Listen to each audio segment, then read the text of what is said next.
es Alma Montoya? Bien, soy de Colombia, nací en Medellín, vivo en Bogotá, o por lo menos duermo en Bogotá, porque vivo y trabajo en todo el país. Toda la vida, y ya me pueden hacer los cálculos de los años. Desde los 15 años vengo trabajando la comunicación. Todo ese tiempo, bueno, obviamente los estudios, el posgrado, los posgrados, 18 años trabajando América Latina, especialmente la región andina, trabajando, acompañando procesos organizativos desde la comunicación, especialmente desde la comunicación radial. Entonces, con emisoras comunitarias, emisoras populares, emisoras universitarias y educativas. Y desde el 2000 regresé al país, o sea, ya son 17 años, desde entonces trabajando las emisoras en zonas de conflicto. Colombia tiene 33 departamentos, tú conoces a Colombia, entonces somos 48 millones de habitantes, somos un resto de gente, y si se dice cuáles son las zonas de conflicto, sacando Bogotá y de pronto algunas 2, 3 capitales, pues casi que es todo el resto del país. A Dios gracias ya hemos entrado, ya se ha firmado un acuerdo con la FARC, que es la guerrilla, o era la guerrilla más grande, hoy día un partido político, todavía, eso se va a demorar unos 6 o 8 meses de que sea ya como partido.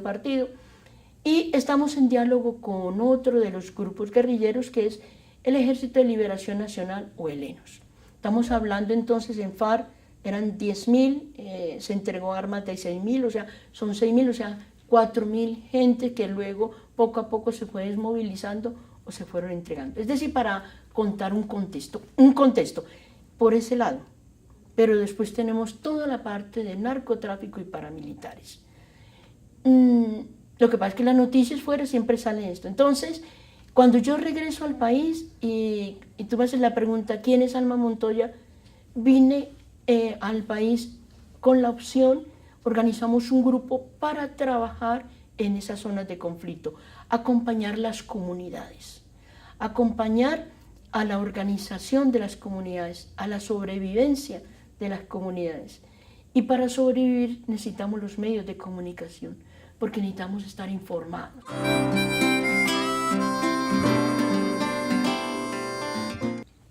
Bien, digamos que hay un paso importante cuando regreso al país. Estaba en Quito. Quito es considerado en América Latina como la capital de la comunicación. En Quito convergen 8 secretarías ejecutivas de 13 organismos internacionales en comunicación. Para mencionar algunos, está ALER, ¿no? Oficina de UNESCO, está CIESPAL, está también oficina de la GIZ para América Latina. Entonces, regresaba de Quito y vamos a trabajar entonces en zonas de conflicto, acompañando emisoras comunitarias, emisoras indígenas, y luego nos hemos dedicado con un fuerte empeño en las radios escolares. Ahora, hoy día la radio no se entiende solo con hablar. Hoy día la radio se ve, imagen fija, se sigue, imagen en movimiento, se interactúa, entonces es la convergencia mediática. Y seguimos trabajando radio, ¿por qué? Porque la radio es el único medio que está hasta el último rincón, de lugares donde no está el Estado, pero que sí están los grupos o los conflictos de los grupos guerrilleros o de narcotráfico, qué sé yo, grupos paramilitares. Allí está la radio. Entonces es una forma de convocatoria. Además, nuestros pueblos son orales, netamente orales, y Colombia con mayor razón musicales, o sea, la expresión, todo va en los ritmos musicales, en esas letras y en esos contenidos. Entonces nuestra radio es la oralidad y la música propia, o sea, cómo contar historias a través de las músicas y de las canciones.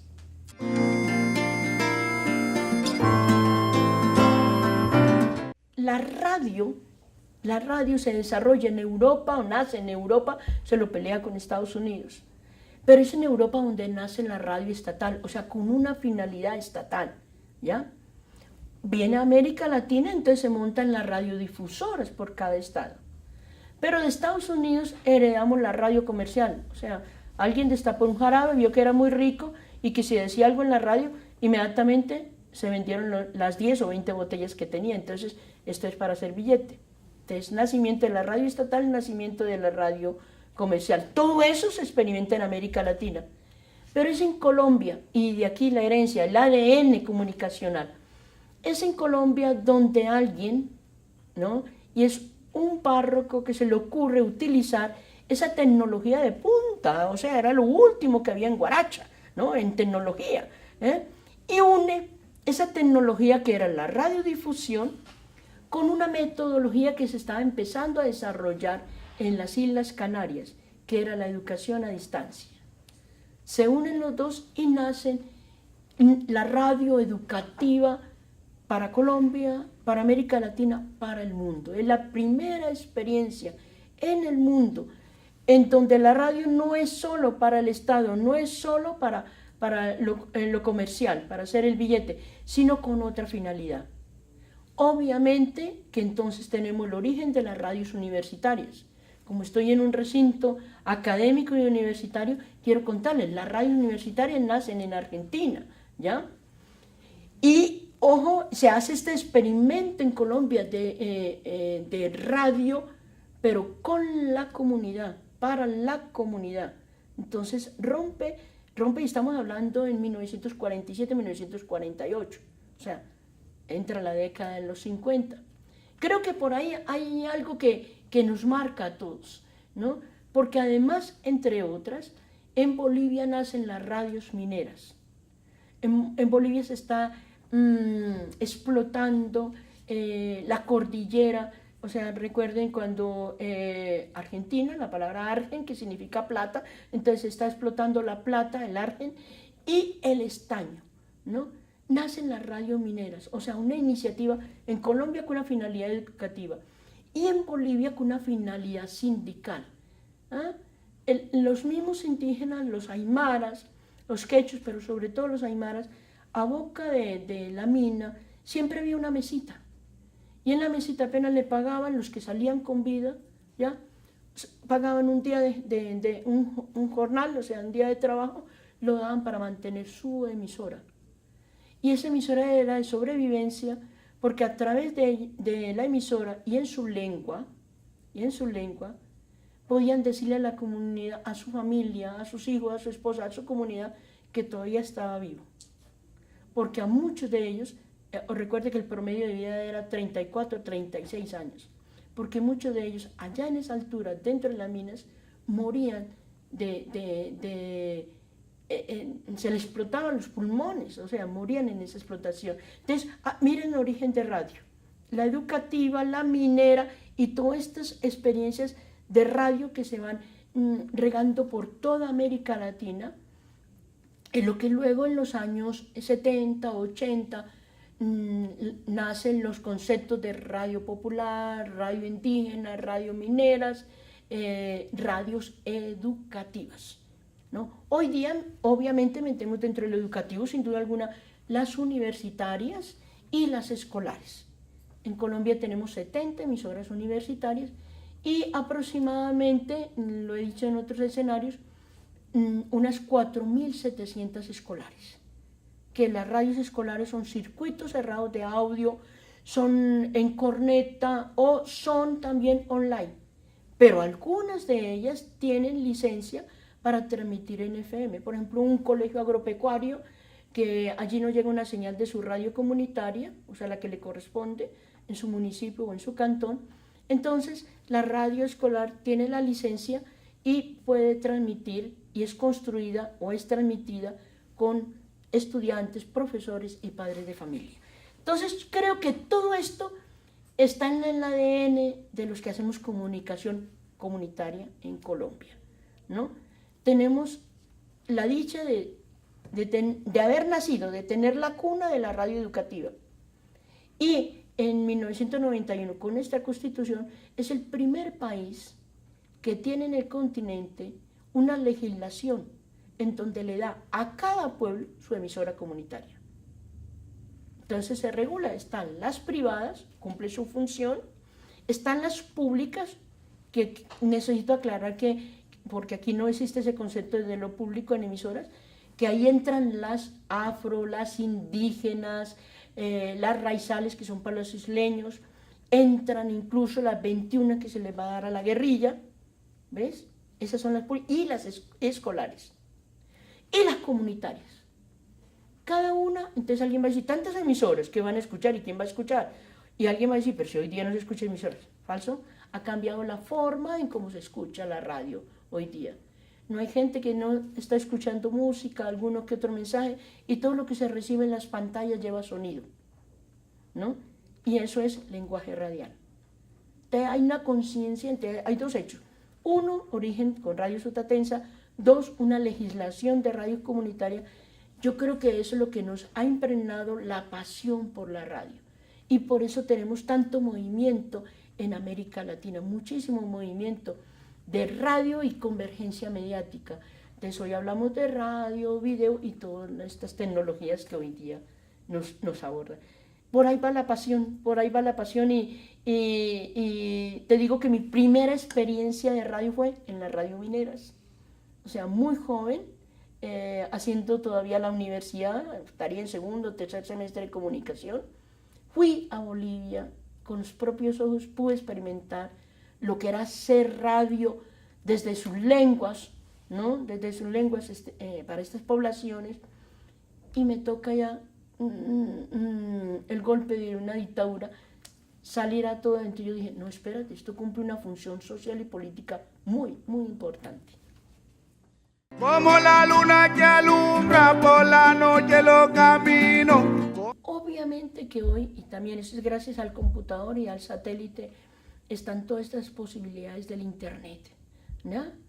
Y se tiene una ganancia inmensa para la educación a distancia. Esa educación a distancia que va acortando precisamente esa distancia, en donde lo único es luego conocer los profesores o los tutores, o si quieren los alumnos, para poder compartir una cerveza, porque hasta el momento no podemos hacerla por internet, o para poder compartir una pizza y una buena música, ¿no? Pero mientras tanto estas tecnologías han ayudado muchísimo, de modo que es imposible entender una educación a distancia sin estas tecnologías. Ahora, lo que no sé cómo se lleva acá, entonces hablo en ese sentido con desconocimiento de acá, pero sí con lo que hemos trabajado en otros países, y en este caso de Colombia. No se puede quedar la universidad solo con la producción mediática del centro hacia la periferia. En cada uno de los centros debería de existir estudios de grabación o su estudio de video, donde puedan los mismos estudiantes producir material y puedan interconectarse. No sé si la universidad tenga un canal de televisión por YouTube, no sé si la universidad tiene su emisora online. Para eso es la tecnología, es decir, para crear la doble vía. Si no, por más que sea, y aunque esté escrito en los libros, y aunque lo digamos, sigue siendo una educación de arriba hacia abajo, del que sabe al que no sabe, por más que te devuelvan tareas, ¿no? Hay que implementar, facilitar con estas tecnologías que también un conocimiento venga del otro lado, porque ahí sí se produce la comunicación. Lo otro es información.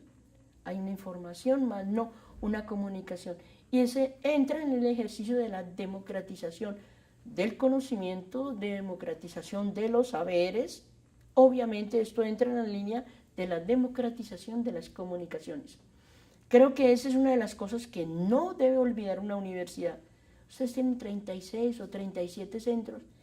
¿Se pueden imaginar 37 colectivos donde existan corresponsales y redes? Espectacular, ¿no? Y no solo con la misma gente y funcionarios, que es que sabe, ese es el ducho pues en manejar la cámara, o el ducho para manejar la edición. No, es que hay que socializar el lenguaje radiofónico, el lenguaje mediático, para que se puedan intercambiar saberes desde el uso de las tecnologías y a través de eso que circule el conocimiento. Como la tierra la lluvia, como el mar espera el río. Es lindísimo todo el movimiento de educomunicación. Nace de la época de Paulo Freire, ¿no? Y con Paulo Freire, Mario Kaplún. Estoy citando nombres que son conocidos para los educadores y ahorita empiezo a nombrar unos autores que son conocidos desde el campo de la comunicación. Es más, en Costa Rica funcionó Radio Nederland Trade Center, o sea, aquí hubo un centro de Radio Nederland. 15 años antes de venir acá, funcionó en Quito, pero lo trajeron a Costa Rica para trabajar todo Centroamérica. Así espero tu regreso a la tierra del olvido. De San José de Costa Rica, con el profesor Daniel Prieto y con Francisco Gutiérrez, ¿no? Hacen un trabajo para una universidad de Honduras y de Guatemala. Y esa publicación se llamó La mediación pedagógica. Es muchísimo antes de lo que ya luego escribe el profesor o el doctor Jesús Martín Barbero, que es la referencia más fuerte hoy día en el continente. Entonces ahí hay un aporte grandísimo para el concepto y comprender la mediación pedagógica, y luego entonces en Sudamérica se trabaja la educomunicación. Entonces Daniel Prieto, Mario Kaplún, después la gente de Bolivia, Gregorio Iriarte, Marta Orsini, en Brasil José Márquez de Melo, Ismar Suárez de Oliveira. En Brasil él es el fuerte, digamos, la persona que hoy día ha llevado por Márquez de Melo toda la Escuela Latinoamericana de Comunicación y Ismar Suárez de Oliveira toda la parte de educomunicación. Es el encuentro de estas dos ciencias, es el encuentro de estas dos, permítanme los académicos, disciplinas, la educación y la comunicación, y cómo los medios, estas cámaras, estas pantallas, estas luces, son también un escenario de comunicación. No solamente es una herramienta, es un escenario mismo de comunicación. Y cuando una comunidad tiene una de estos medios, de estos lenguajes, de estos medios, se constituye una comunidad educativa radial, audiovisual, multimedial, y hay otra forma de comprender el conocimiento. Entonces, la educomunicación es una reflexión, es más que una reflexión, comenzó de esa práctica educomunicativa o esa forma en cómo se trabajaron los medios en la escuela, en las parroquias, en los barrios, en los grupos juveniles, en los sindicatos. Y es darle toda la fuerza y decir, ojo, los medios no solamente es para poner música, sabroso, la música, eso nunca puede faltar porque sería quitarle salsa a la vida. Ojo, la información, pero usted sí está informado, sus medios sí lo informan o lo desinforman, o usted escucha esa opinión en información. Pero los medios tienen una función de informar, entretener, educar y movilizar.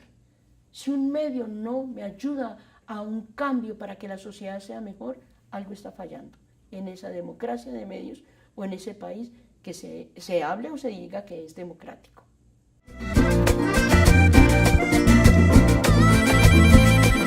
En la presentación, y valga ahorita, entonces, hago parte del grupo Comunicarte. Ya lo dije que era un grupo, somos un grupo de comunicadores, educadores, cientistas sociales. Trabajamos 3 líneas. La comunitaria, acompañando procesos organizativos, ojo, siempre con los medios, ¿ya? Indígenas, comunitarias, ¿ya? Grupos, organizaciones sociales. Está la línea educomunicativa, ¿no? Ojo que es un movimiento muy grande en el continente, muy grande en el continente, y en estos momentos Argentina está de responsable sistematizando y con su página que ha montado para terminar de organizar esta línea de educomunicación, o sea, el trabajo de cómo todo lo comunitario es educativo y lo educativo es comunitario o comunicacional, ¿ya? Y tenemos una línea que es también la académica. Junto con las universidades implementamos diplomados, implementamos cursos, seminarios, para multiplicar esto.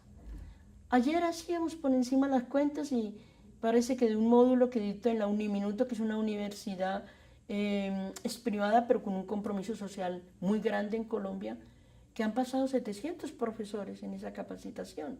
O sea, significa que tenemos 700 colegas que están haciendo de la comunicación un escenario de democracia y de participación, ¿no?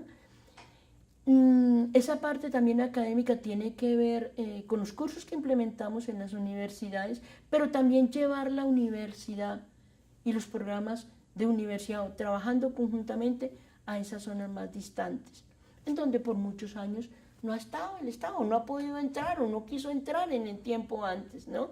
Ahorita si quiere entrar, pues les costó porque esos terrenos ya están ubicados por los diferentes grupos armados, entonces es una negociación que toca ir haciendo en cada lugar, ¿no? ¿Esto qué significa? Que el grupo Comunicarte, al venir y al trabajar en zonas de conflicto, ha hecho una opción por la esperanza. Nosotros estamos totalmente convencidos de que estamos en el mejor momento. ¿Por qué? Porque estamos, y desde que comenzamos, cuando nos tocaban los bombardeos, las masacres más grandes, yo misma he sido retenida por la guerrilla. Pero cuando trabajaba en el Ecuador también fui detenida por el ejército. Entonces, no se salva uno ni otro. Entonces, ¿qué quiero decirte con esto?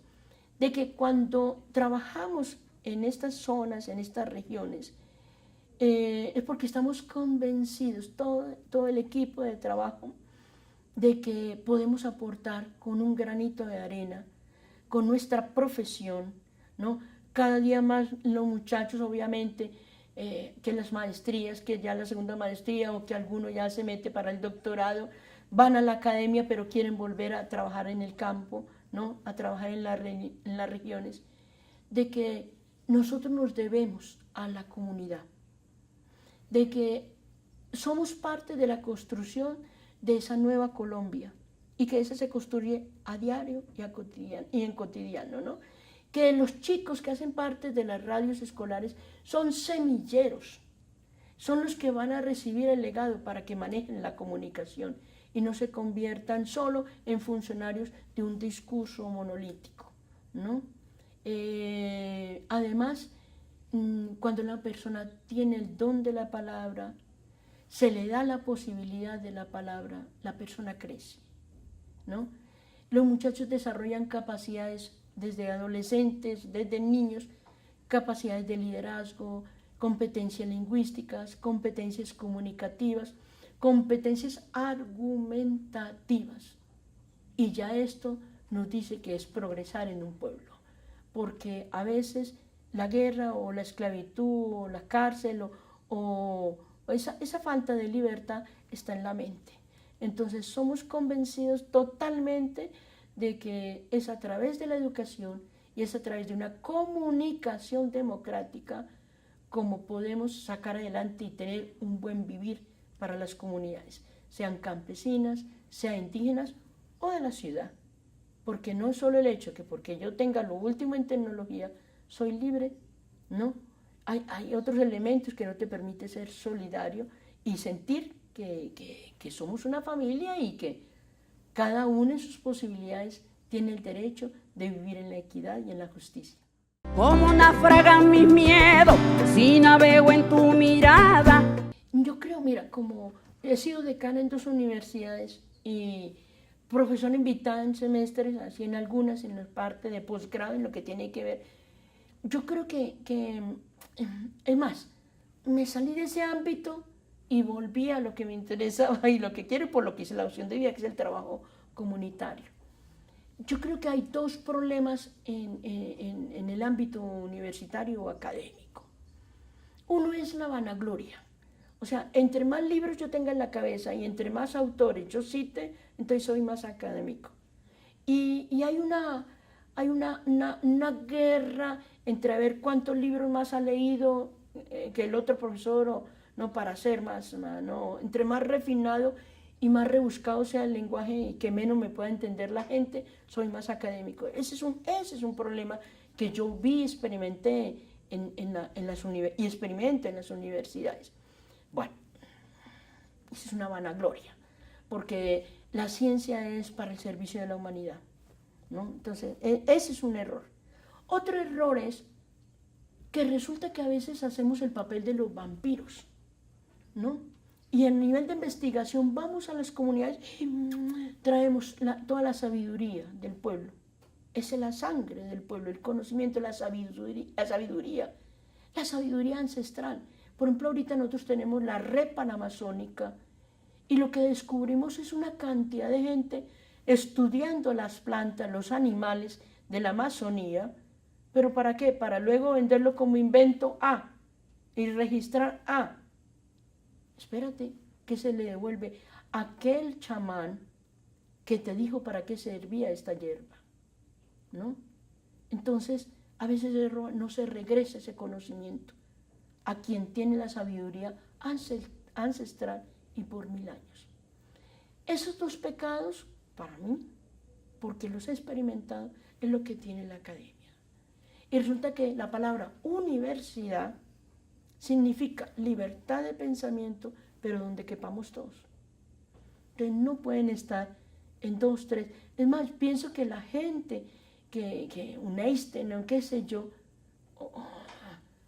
su vida y su pasión fue también esto, y tiene esas frases que te llegan hasta la mente y uno dice, y semejante genio. Entonces, yo sí diría, la universidad. No, vuelvo a decir, es lo que y lo he experimentado en mi país, obviamente. Pero uno lo encuentra, o sea, porque hice parte de AFACON, que es la Asociación de Facultades de Comunicación del continente, ¿no? Entonces me daba cuenta en la discusión y en la reflexión, y decía, pero ¿dónde interesa la comunidad?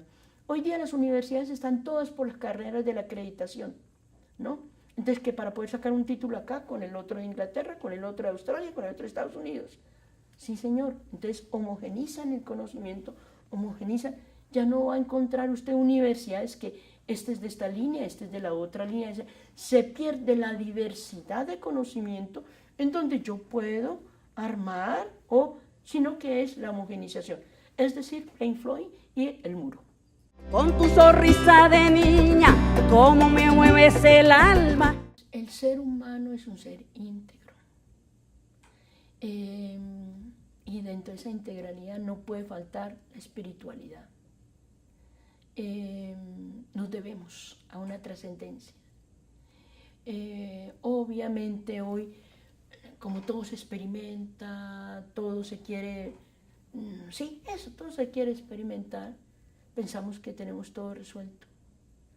Pero cuando a la gente le toca la muerte, la enfermedad o una desgracia, ahí sí nos acordamos que nuestro paso por el mundo es pequeñito, y que yo no puedo dejar el mundo o pasar el mundo así nomás sin dejar una huella, ¿no? Pero cuando digo pasar por el mundo es porque también creo que hay una trascendencia, que hay una espiritualidad. Llámela como la llames, ¿ya? Entonces hay que alimentar esto. Estamos en una época de un fuerte hedonismo, ¿no? Y entonces pensamos que es aquí, y que la materia aquí, y ya, terminó todo. Es alimentado por la música, es alimentado por todo lo que nos dan los canales y medios comerciales. Pero ese es el juego que hace el capitalismo. O sea, porque nos exprime hasta sacar la última moneda que tengamos en el bolsillo, ¿eh? Pero hay que pensar en otros escenarios donde podamos encontrarnos como seres humanos, ¿no? En donde el conocimiento, vuelvo, es un bien social, ¿no? El conocimiento. Si yo estoy en una universidad, si estoy aprendiendo o estoy estudiando o estoy enseñando, es una posibilidad muy grande. ¿Y cuánta gente en el mundo no la tiene? Entonces yo quiero dejar una huella, así sea un granito, una piedrecita pequeña como las que hay en medio de millonésimas de las que hay en el mar, en la playa, ¿no? Pero lo dijo el Papa Francisco hace 2 meses que estuvo en Colombia, ante muchachos que piensan que, bueno, que estamos fregados, que no hay más para dónde mirar. Y dice, Desde que exista uno que tenga esperanza, empieza a cambiar Colombia. Y yo creo que estamos más de uno que tenemos esperanza, que queremos cambiar el país. Muchas madres, mujeres, mire que han sido en ciertas masacres, han visto que asesinan a su esposo, que asesinan a sus hijos. Lo hemos visto en lugares, mujeres, tenemos una de las periodistas la sacan del apartamento, la violan entre los 4 paramilitares, la acuchillan, la dejan muerta, creyendo que está muerta, la dejan en una de las salidas de Bogotá, ¿ya? Convencidos. Y de luego alguien encuentra el cuerpo, o sea, la encuentra, está viva, se recupera, es Ginette Bedoya, y es hoy una de las personas que grita y proclama que esto tiene que cambiar, de que sí existe y debe existir otra vida, algo mejor, desde que se tiene una segunda oportunidad de vivir. Y decirnos a todas las mujeres, nosotros hacemos parte de este cambio de país, de este cambio del mundo. Y este es el caso de Colombia, pero es el caso de muchas partes, ¿no? Puede ser que en otras no tan fuerte en esa parte de violencia. Hay otras formas de violencia. Yo sí creo profundamente en la trascendencia y ella, así como Ginette, tuvo una nueva oportunidad de vivir. Nosotros necesitamos estar atentos y si vamos a tener una nueva oportunidad, ojalá. Y si no, pilas, ya es hora de que empecemos a cambiar, a ver qué estamos haciendo. No podemos estar pensando solamente ¿no? Y en el bolsillo. Y solamente trabajar como esclavos para alimentar quien nos está explotando, ¿no? Sino que hay otras formas de relacionarse en el mundo que la solidaridad, la fraternidad. ¿Por qué todo trabajo tiene que ser pago? Existe también el voluntariado. Y si tú tienes una posibilidad, ¿por qué no te ofreces como profesional voluntario en otras partes y en otros países? Todo el mundo necesita de tu vida y tu conocimiento. Tenemos fe en el mundo, tenemos fe en Dios, tenemos fe en la trascendencia. Yo me muero. Tú tienes la llave de mi corazón. Yo te quiero. Más que mi vida, porque sin